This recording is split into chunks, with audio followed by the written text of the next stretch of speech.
Hello guys, पूरा दुखेर विषय बाल हमार गाड़ी खराब हो गई सब हमारा। देखो गैरेज में है, सब कोई इधर है। ये जो हमारा एक दोस्त भी इधर है, अंदर मुँह दिखाओ। आ जाएगा गाड़ी बनाने के लिए, पूरा दिन चला गया सुबह से। अभी इधर हम सोया हुआ था, इधर वो तकिया देखो गाड़ी में पूरा सो रहा था।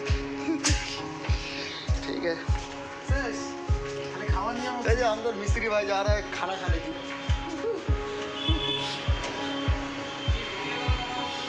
আরে ভিডিও বানাচ্ছি রে, তোদের বাল গাড়ি টাড়ি বানিয়ে দিচ্ছি না, কি করবো? আর ভিডিও বানাচ্ছি। এই যে আমাদের ছোট বড় ইউটিউবার, পুরো ফেমাস ইউটিউবার, বর্তমান ভিডিও এডিটিং